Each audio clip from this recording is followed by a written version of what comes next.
রাষ্ট্রকাঠামো মেরামত ও নতুন বাংলাদেশ বিনির্মাণে বিএনপির ভারপ্রাপ্ত চেয়ারম্যান তারেক রহমানের ৩১ দফা বাস্তবায়নের লক্ষ্যে হাটহাজারী পৌরসভা ৭ নং ওয়ার্ড বিএনপির সাংগঠনিক সভা অনুষ্ঠিত হয়েছে।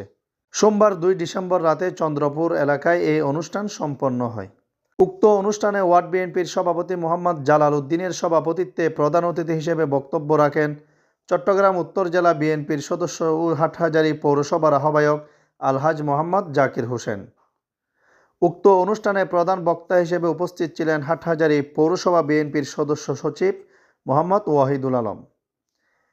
এতে বিশেষ অতিথি হিসেবে বক্তব্য রাখেন হাটহাজারী পৌরসভা বিএনপির সিনিয়র যুগ্ম আহ্বায়ক এম এ শুক্কুর।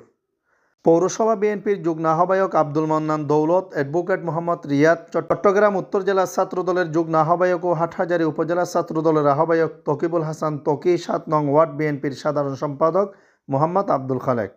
পৌরসভা সিনিয়র সদস্য আবু হানিফ চৌধুরীর সঞ্চালনায় আরও বক্তব্য রাখেন পৌর স্বেচ্ছাসেবক দলের সভাপতি ইলিয়াস মেহেদি, পৌরসভা শ্রমিক দলের সভাপতি মোহাম্মদ রুবেল, পৌর মহিলা দলের সভানেত্রী ফারবিন জাহান, উলামা দলের পৌর আহ্বায়ক মোহাম্মদ সুমন পারভেজ, পৌরসভা স্বেচ্ছাসেবক দলের সাধারণ সম্পাদক আরেফিন সাইফুল, মহিলা দলের সাধারণ সম্পাদক জোসনা, ৭ নং ওয়ার্ড যুবদল সভাপতি মিজান, সাধারণ সম্পাদক সবুর, যুবদল নেতা মোহাম্মদ হুসাইন, স্বেচ্ছাসেবক দলের সাধারণ সম্পাদক মোহাম্মদ খুরশেদ, ছাত্রদল সভাপতি মোহাম্মদ ফয়জুল্লাহ, ছাত্রদল নেতা নয়ন সহ বিএনপির অঙ্গ সংগঠনের নেতৃবৃন্দরা।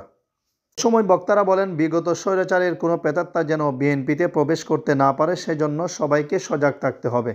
তারেক রহমানের ৩১ দফা বাস্তবায়নের লক্ষ্যে সকলকে ঐক্যবদ্ধ হয়ে কাজ করতে হবে।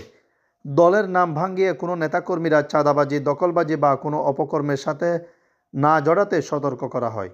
ব্যারিস্টার মীর হেলালের হাতকে শক্তিশালী করে আগামী জাতীয় সংসদ নির্বাচনে বিপুল ভোটে বিজয়ী করে সংসদে প্রতিনিধি হিসেবে পাঠানোর জন্য প্রত্যয় ব্যক্ত করেন।